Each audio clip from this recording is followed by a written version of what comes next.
lalu memperlihatkan wujud iblis dari para Gorosei ini. Saint J. Garcia Saturn, Gyuki, Saint Marcus Mars, Itsumade, Saint Stockman Warkuri, Houki, Saint SN Bren kelima Nasjuro, Bakotsu, Saint Jupiter, Sandworm. Nasjuro langsung melakukan aksinya dengan menggunakan kemampuannya dalam mendeteksi di mana posisi dari pasifista berada. Entah bagaimana caranya, dia mengetahui lokasi pasifista tersebut. Namun dengan kecepatan yang sangat luar biasa, dia menuju ke arah robot tersebut merubah dirinya menjadi wujud hybrid, yaitu manusia setengah Bakotsu. Dia berhasil untuk membakukan sirkuit program yang ada di dalam robot tersebut dengan menggunakan pedang hitam yang dia tebas di bagian badan dari robot tersebut. Inilah salah satu kekuatan iblis Bakotsu sang kuda kerangka. Setelah melakukan hal tersebut, Bakotsu dalam sekejap hilang. Para marinir tampak bingung kenapa para robot pasifista ini berhenti bergerak. Apa yang sebenarnya terjadi saat ini dan ada semacam kuda raksasa. Pasifista di sini tidak berfungsi. Sepertinya sirkuit mereka dibekukan oleh seseorang. Mereka pun menginformasikan kepada semua orang bahwa pasifista tumbang satu demi satu. Sepertinya seseorang membekukan mekanisme komunikasi otak mereka. Ini berarti mereka tidak akan bisa bertarung untuk sementara. Sementara itu, Sanji kembali menginformasikan ke semua orang. Halo, Nami Robin semuanya. Sulit untuk menjelaskan tentang apa yang terjadi untuk saat ini. Tapi kita harus bergegas. Apapun yang kalian lakukan, kalian harus pergi dari sana. Addison menerima dan mendengarkan perintah dari Sanji. Dia kemudian berkata, Bonnie dan kru Mugiwara ada di pantai utara. Jumlah pasifista sudah berkurang setengahnya. Ini artinya bukan ulah musuh. Sanji kemudian menjawabnya. Kalau begitu tolong kau harus fokus pergi dari sini. Aku jelas bisa melihat monster raksasa yang sedang terbang sekarang. Jadi cepat pergi sekarang juga. Di saat yang bersamaan, ada bayangan hitam yang terbang ke udara di dekat dari Sanji berada. Para marinir yang sebelumnya terdesak dan juga pasrah, akhirnya bisa bernafas lega dengan melihat pemimpin mereka akhirnya turun tangan untuk membantu mereka. Mereka bilang Jetty itu karena rekan kita. Berkat mereka, kita Jetty bisa menghindari pertarungan ini. Dan sekarang waktunya kita harus melenyapkan Bonnie. Salah satu monster iblis dari Saint Marcus Mars yakni Itsumade terbang ke udara bersiap untuk masuk ke lab Avas Egghead. Iblis ini meluncur ke udara dengan kecepatan yang luar biasa dan menabrak Frontier Dome. Di sisi lain, Nasjuro kembali membekukan satu persatu pasifista. Kembali diperlihatkan Luffy dan Saron yang terus saja bertarung. Kali ini giliran dari Sandworm milik Jupiter yang ikut bertarung dengan memasukkan dirinya ke dalam tanah. Luffy kaget. Dia bilang, dia masuk ke dalam tanah seperti cacing. Kemudian berpindah ke kelompok dari Usopp. Di sana ternyata ada Thousand Sunny yang sudah tiba bersama dengan Lilith dan juga Brook. Sanji, ini Usopp, kita harus pergi sekarang. Tapi Zoro dan juga Jinbe masih belum kembali. Lalu diperlihatkan pertarungan Zoro yang melawan Rapluci. Kedua belah pihak masih saja mencari celah untuk melakukan satu teknik kunci untuk menghentikan musuhnya. Lucci berkata, apa kau tak penasaran dari mana haki gila ini berasal? Zoro menjawabnya, dari tengah pulau bukan? Jinbe akhirnya menemukan keberadaan dari Zoro yang masih bertarung dengan Lucci. Dia pun menginformasikan hal ini kepada Sanji dengan mengatakan, aku melihat mereka. Mereka masih saja bertarung saat ini. Sanji tentu saja meresponnya. Jinbe, kau saja yang urus dia. Si Marimo payah itu terlalu sibuk bermain-main. Dia membahayakan nyawa yang lainnya. Dia sungguh sangat merepotkan. Seakan tahu dengan ucapan rivalnya. Zoro pun saat itu benar-benar sangat marah. Namun pada saat Zoro lengah, Lucci mengeluarkan teknik baru miliknya yang dia beri nama Shigan Madara. Teknik itu berhasil untuk mementalkan salah satu pedang Zoro ke udara. Namun berkat upaya pemanasan yang dilakukan oleh Sanji ke Zoro, Zoro pun akhirnya serius dengan menangkap pedang yang terbang di udara tersebut. Bersiap menggunakan teknik 3 pedang ke arah dari lap Lucci. Kemampuan terbaru dari Zoro pun muncul, Santorio Kokoba Madara. Teknik itu berhasil merobek tubuh dari Lucci yang pada akhirnya berhasil dikalahkan. Jinbe pun tiba di pertarungan dari Zoro dan Lucci. Betapa terkejutnya dia melihat bahwa Lucy sekarang bersimbah darah di sekujur tubuhnya dengan Zoro yang dikelilingi oleh petir hitam. Roronoa Zoro kali ini memenangkan pertempuran. Lalu diperlihatkan Luffy yang diserang dari bawah oleh Saint Jupiter yang seekor cacing besar raksasa. Pada akhirnya Luffy berhasil ditelan oleh sang cacing raksasa tersebut. Para raksasa yang pada akhirnya dengan waktu yang tepat tiba di posisi dari Luffy saat ini. Dory dan juga Brogy berkata, kau lihat itu, perut monster bukan tempat untuk orang sepertinya. Mereka pun kemudian bersiap dengan kuda-kuda.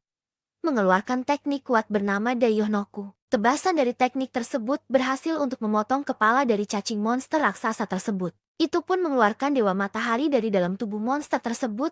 Luffy berkata, "Kalian kan para raksasa." Dori dan Brogy bilang, "Lama tidak jumpa Mugiwara. Kami datang untuk menemuimu. Kami sudah tak tahan untuk menunggu." Teman lama akhirnya bertemu dan bertarung bersama. Saat ini di Pulau Egghead, para bintang sudah sampai dengan tujuan untuk menghentikan siaran yang akan dilakukan oleh Vegapunk. Tiba-tiba saja Frontier Dome meledak di sisi selatan dari pulau. Dan ternyata itu adalah ulah dari iblis Itsumade yang mencoba masuk ke pulau dan menuju Club Avos Egghead. Dia bertujuan untuk mencari server sinyal dari rekaman Vegapunk. Saat makhluk ini sudah masuk di dalam pulau, dia dilihat oleh Jinbe. Jinbe saat itu merasakan haki yang luar biasa yang ada pada tubuh makhluk ini. Selanjutnya Jinbe kembali mendekati Roronoa Zoro, yang pada pertarungan kali ini sudah menyelesaikan tugasnya. Namun ternyata Zoro mengatakan masih belum menyelesaikan pertarungan dan ternyata lawannya, yaitu Lucci masih kuat berdiri, namun luka yang ada pada tubuhnya benar-benar mengerikan. Terlihat goresan pedang di mana-mana di sekujur tubuhnya. Dia masih terlihat sadar dan terengah-engah dengan sisa kekuatannya untuk berdiri. Sanji saat itu sempat berkomunikasi dengan Jinbe dengan mengatakan, "Jawablah Jinbe, apa kau sudah keluarkan dia dari sana?" Jinbe menjawabnya, "Sedang kuusahakan." Lalu Jinbe segera untuk membawa Zoro pergi dari sana dan untuk terakhir kalinya, Jinbe menghadiahkan hantapan keras berupa teknik baru miliknya yang dia beri nama Kyojin Karate 5000 Breaks. Pukulan itu begitu kuat sehingga mengakhiri perubahan Lucci menjadi wujud manusia kembali. Dan akhirnya dia tersungkur jatuh. Setelah hilangnya dua musuhnya tadi, Lucy kemudian kedatangan Marcus Mars yang mendekatinya. Kemudian Mars bertanya kepada Lucci, "Di mana keberadaan Yok?" Lucy mengatakan Yok ada di ruang kendali Menara A di lantai keempat. Dia ditangkap oleh Mugiwara. Baru saja dua orang kabur, yaitu Zoro dan juga kesatria lautan Jinbe. Selain itu, ada juga 5 orang lainnya dari kru Mugiwara dan juga 2 Vegapunk yang tersisa. Mereka bersiap kabur dari Lab Avos Egghead menuju pintu belakang. Selain itu, ada juga 85 anggota Chipperpol dari berbagai agensi, dan 4 Shiraping di ruang bawah tanah Lab Avos. Pesan dari Vegapunk akan disiarkan sekitar 6 menit lagi. Dan satu hal lagi, di ruang kendali di dalam sana, ada rekanku yang masih terluka parah. Dia harusnya masih hidup di sana. Bisakah kau tolong selamatkan nyawanya? Setelah mendapatkan informasi yang begitu banyak dari Lucy, Mars pun meninggalkannya dan sempat menjawab hal tersebut. Itu sulit. Aku tak peduli lagi dengan mereka." Beralih ke Luffy, di mana dia sudah bersama dengan 2 raksasa yang tiba di tempat Luffy berada saat ini. Para teman lama pun akhirnya bertemu dan mereka semua terlihat sangat senang. Percakapan dimulai dari Luffy yang menyapa mereka berdua. "Sudah 2 tahun aku tak bertemu dengan kalian." Para raksasa menjawabnya, "Mugiwara, sekarang kau kelihatan berbeda. Dan kenapa kau terlihat mirip dengan dewa dari dongeng para orang-orang Elbaf? Kostum yang kau pakai itu juga sangat menarik dan kami tentu sangat senang bisa melihatmu lagi, kawan." Kemudian para yokai juga melihat keberadaan dari para raksasa yang sudah tiba di dekat Luffy. Mereka bilang, "Itu para raksasa. Melawan mereka dan Sang Nika bukan ide yang bagus sekarang." Dori dan juga Brogy sekarang pun melihat di depan matanya terdapat monster aneh yang mengerikan. Mereka bilang, "Itu monster raksasa yang gila. Mereka seperti hewan liar yang ada di hutan Elbaf. Aku tak mau menghabiskan waktuku untuk melawan mereka. Dan kami harus pergi dari sini sekarang juga." Dori kemudian membunyikan pertanda prajurit raksasa untuk segera mundur karena tugas mereka sudah selesai untuk dijalankan. Dan mereka harus segera bergegas keluar dari pulau tersebut. Prajurit-prajurit raksasa berkata, "Itu bos kita. Sepertinya mereka sudah bertemu dengan Mugiwara. Jetty kembali ke kapal.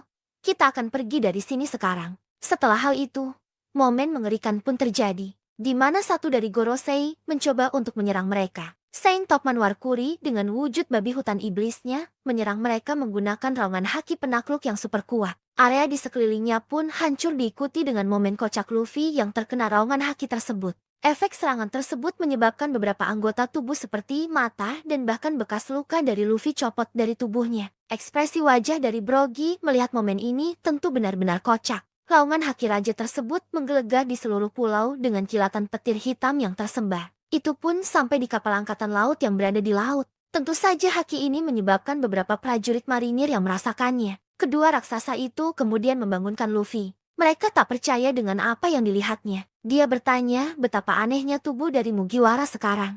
Luffy terlihat menempel kembali bekas lukanya seperti stiker. Ini benar-benar kemampuan yang luar biasa. Raksasa bertanya, apakah itu tadi adalah auman Hosoku Haki? Dan apa-apaan dia? Sudah sangat jelas bahwa dia adalah petinggi dari pemerintahan dunia. Pertarungan kembali berlanjut dengan Warkuri yang mengincar Luffy. Namun Dory dan juga Brogy sudah bersiap mengantisipasi serangan tersebut dengan menggabungkan teknik mereka yang mereka beri nama Sun Shield. Warkuri bertanya ke mereka, orang apa yang kalian lindungi tersebut? Apakah kalian paham siapa sebenarnya dia? Ya, para raksasa dengan lantang menjawabnya. Mereka adalah teman kami. Serangan lanjutan dari para raksasa pun menyerang Warkuri. Teknik baru mereka bernama Skilda. Setelah itu, musuh baru datang kembali. Kali ini, Saturn bergerak. Saturn mengeluarkan sejenis bola venom yang dia semburkan dari mulutnya. Luffy pun sontak berteriak, itu pasti racun, Jetty jangan disentuh. Saat Luffy dalam kondisi panik, dia pun mengambil sebuah pohon yang ada di dekatnya, membuat sebuah kerajinan menarik dari pohon tersebut, di mana dia berusaha untuk menggigit pohon tersebut, membentuk sebuah senjata, yaitu sebuah tongkat baseball yang diikuti dengan ciri khas dari angka Luffy bernomor ke-56. Imajinasi Luffy berlanjut dengan membuat sebuah topi diikuti dengan cat kuas. Luffy kemudian bersiap menerima serangan bola racun dari Saturnus di mana dia mementalkan benda tersebut kembali ke arah dari para iblis. Luffy di sana tertawa dan berteriak, makan sendiri racunmu itu. Para iblis panik dan kekuatan tersebut ternyata selain racun adalah sebuah bom yang sangat-sangat besar. Mata Luffy keluar dan mengatakan, itu ternyata meledak. Para raksasa benar-benar terkesima dengan kekuatan dari Luffy. Mereka bilang, bos hutannya diselimuti api. Jetty, ayo kita berangkat. Luffy menjawabnya, kita harus cepat karena mereka semua itu adalah makhluk abadi. Di sisi yang lainnya para monster tersebut kembali beregenerasi dan bangkit kembali setelah ledakan besar terjadi. Para raksasa kebingungan. Apa maksudmu makhluk abadi? Luffy menjawabnya, walau mau seberapapun kau menghajar mereka, mereka akan terus beregenerasi. Brogy kaget. Aku belum pernah mendengar hal semacam ini, baik itu dari ras maupun buah iblis. Beralih ke posisi dari kru Mugiwara. Di sini terlihat mereka sudah bersiap akan kabur dari pulau tersebut. Nami berkomunikasi dengan Jinmei untuk segera membawa Zoro saat ini, karena mereka semua sudah berkumpul, dan Thousand Sunny juga sudah ada di tempat mereka. Di sisi yang lainnya, terlihat kelompok dari Bonnie dihadang oleh 3 admiral, yakni Pomsky, Guillotine dan juga Reging. Mereka bilang, kami tak akan membiarkan kau naik ke kapal. Kemudian Marcus Mars akhirnya sudah berhasil mendapatkan lokasi dari Yok yang kini sudah tepat berada di depan matanya. Mars bertanya kepadanya, di mana tempat server layar monitor dari Vegapunk? Yok tentunya kaget dan berteriak melihat monster aneh yang berada di depannya. Kemudian dilihatkan bagaimana kondisi yang dialami oleh Laksamana Kizaru saat ini. Marinir berkata kepadanya, Kizaru-san, tolong biarkan kami mengobati lukamu. Kizaru menjawabnya, aku memang terluka, tolong biarkan aku istirahat. Marinir melaporkan sesuatu yang muncul di pantai barat laut Pulau Egghead. Api tidak bisa menghentikan makhluk tersebut.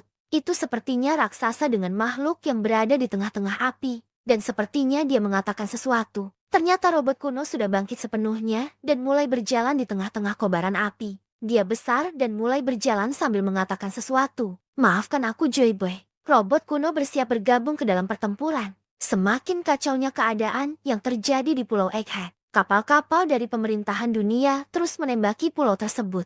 Meskipun tak sedikit dari kapal tersebut sudah mulai hancur lebur oleh tembakan pasifista. Seorang marinir berteriak di sana, tolong hentikan semua unit pasifista Mark 3 dan tingkatkan pembombardiran terhadap pulau tersebut. Jangan biarkan Yonko Luffy si topi jerami kabur. Dan jangan biarkan juga bajak laut Bonnie keluar dari pulau ini. Setelah itu, kita diperlihatkan pasifista yang tumbang satu persatu. Tentu pelaku utamanya yakni Sang Gorosei Venus, Saint Titan Baron Venus Juro. Venus berkata, dia hanya anak yang berusia 12 tahun memberikan kekuatan seorang gadis muda untuk menghancurkan sebuah negara. Itu adalah hal yang benar-benar bodoh. Vegapunk kemudian memperlihatkan kelompok dari Bonnie.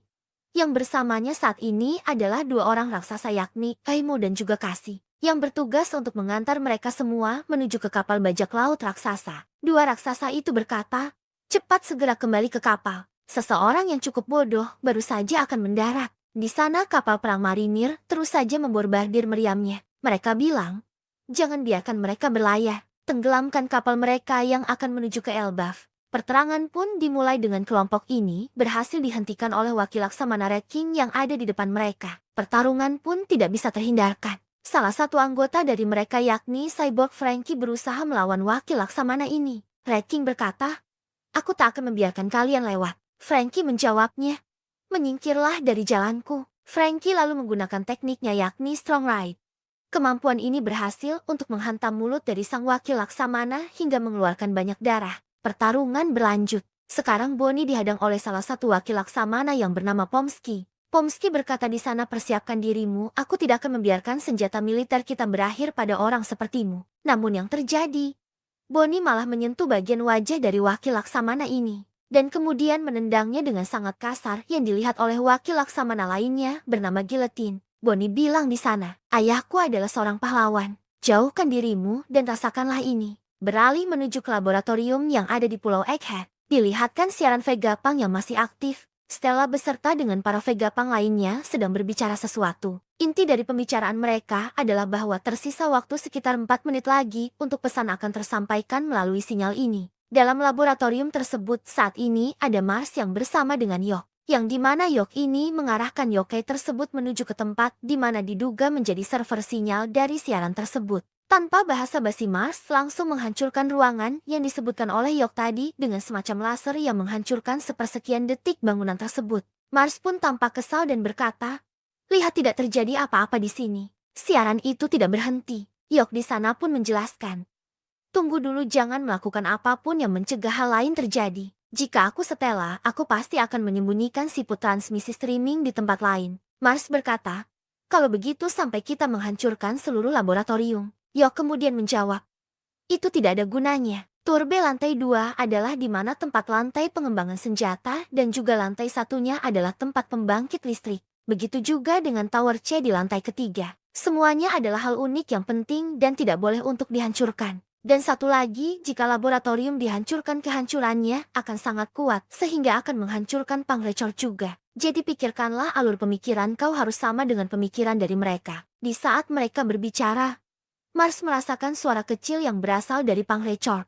Dia kemudian berkata, "Di sana aku seperti merasakan ada suara kecil dari sesuatu. Jadi mungkin saja itu adalah sesuatu yang berada di Pangrecor. Mungkinkah disinilah tempat dari Dandan Musi itu berasal?" Mars pun bertanya kepada Bonnie, "Tolong tunjukkan aku pintu masuk menuju ke daerah sana." Mars pun kemudian terbang menuju Pangrecor, beralih ke Stacy dan juga Kaku. Saat ini Kaku sudah mulai sadar. Kaku sendiri sedang berada di perisai gelembung yang ditahan sebelumnya. Kaku bertanya kepada Stacy, "Apakah yang ada di dunia saat ini yang terlihat seperti monster itu adalah gambaran besar itu adalah salah satu dari 5 Gorosei?" Stacy kemudian menjawabnya, "Sama seperti yang aku bayangkan. Sungguh transformasi yang mengerikan." Kaku bertanya kembali, "Apa kau ditinggalkan? Aku hampir merasa kasihan padamu karena kau juga mengkhianati kami." Stacy menjawabnya, "Sayangnya aku memutuskan untuk tetap tinggal atas kemauanku sendiri. Seseorang harus mengambil tanggung jawab untuk misi terakhir kali ini. Kubah penghalang harus turun saat kapal topi jerami akan lolos."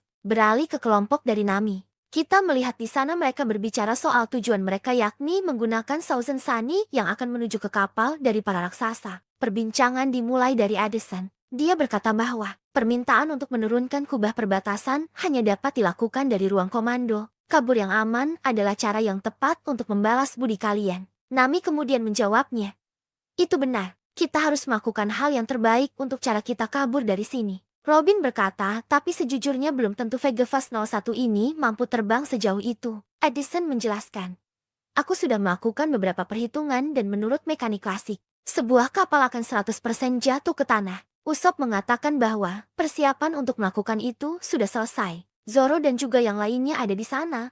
Kita harus melakukan lompatan yang sangat cepat ke sisi yang lainnya. Jetty membayangkan hal itu, sepertinya mereka tidak akan pernah berhasil. Dan tiba-tiba saja Addison menjatuhkan dirinya ke bawah. Dia bilang, "Pastikan kapalmu menyentuh air tanpa gagal. External damage simulation 78%. Percayalah padaku.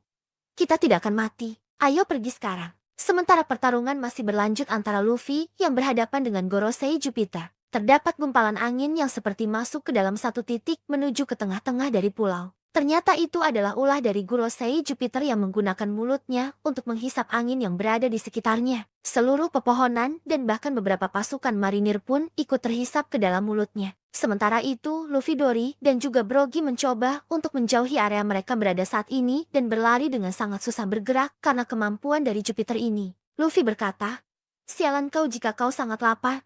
Bagaimana kalau kau makan gedung ini?" Luffy kemudian menendang seluruh bangunan untuk memisahkannya dari tanah, lalu melemparkannya ke mulut dari Jupiter. Para raksasa jelas tampak terkesima melihat kemampuan dari Luffy yang menghentikan Jupiter. Namun sayangnya setelah itu, Luffy kehabisan tenaga dan berubah menjadi Luffy tua. Para raksasa kaget dan bertanya kepada Luffy, "Apa yang terjadi denganmu, Mugiwara? Kau terlihat seperti seorang kakek yang sangat tua." Luffy menjawabnya, "Semua energi yang berasal dari makananku sudah menghilang." Dan mereka pun langsung menawarkan sebuah makanan bernama Hakal. Makanan ini adalah fermentasi dari hiu di mana makanan ini dirasa Luffy mempunyai bau yang sangat menyengat. Dan kemudian setelah memakan makanan tersebut, Luffy tampak kembali bugar namun masih ke dalam mode manusia biasa. Saat itu, terjadi tiba-tiba saja Gorosei lainnya mendekati mereka bertiga. Sekarang giliran dari Mercury yang mengejar mereka dari belakang. Semua tampak benar-benar kaget. Di belakang mereka ada babi besar raksasa yang bersiap mendekati mereka. Namun Luffy sudah bersiap dengan menggunakan teknik Gomu Gomu no Rock untuk menghentikan babi hutan ini.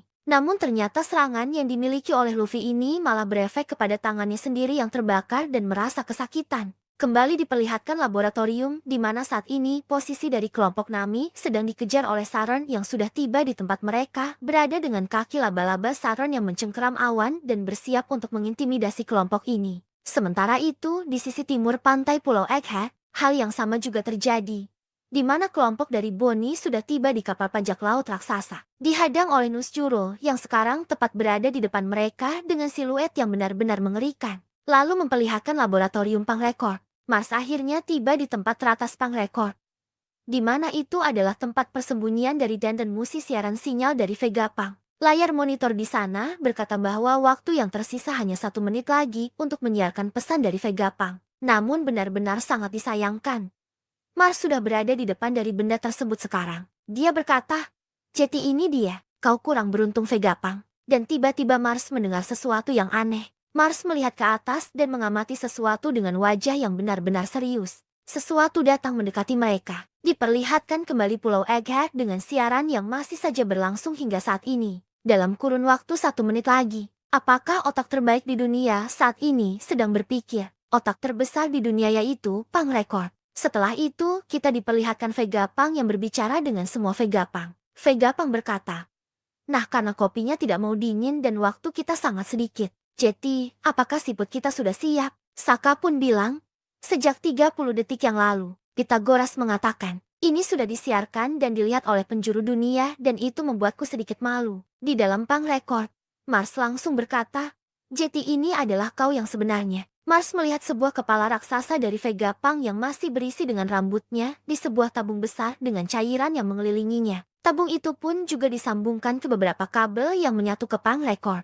Mars berkata, "Jeti, benda ini masih hidup bahkan setelah kau mati. Apa sebenarnya kematian itu? Di mana kesadaran itu berada? Apakah ini kau Vegapunk?" Siaran terus saja berlanjut. Vegapunk mengatakan, "Video ini akan segera menghubungkan dunia bersama-sama baik dengan mengetahuinya, atau dengan ketidaknyamanan mengetahuinya." Lalu diperlihatkan bagaimana reaksi dari orang-orang di penjuru dunia yang akan menantikan pesan yang akan disampaikan oleh Vegapunk ini. Dimulai dari desa Siru, kita melihat Kaya, Mary, Ninjin Piman dan juga Tamanegi sedang berdiskusi. Dimulai dari Mary yang berkata, "Siput transporter ini cukup besar dari apa yang kalian bayangkan." Reaksi dari anak-anak ini pun mengatakan bahwa jika rumah Kaya-san tidak memiliki itu, maka tidak akan ada orang di desa yang memilikinya.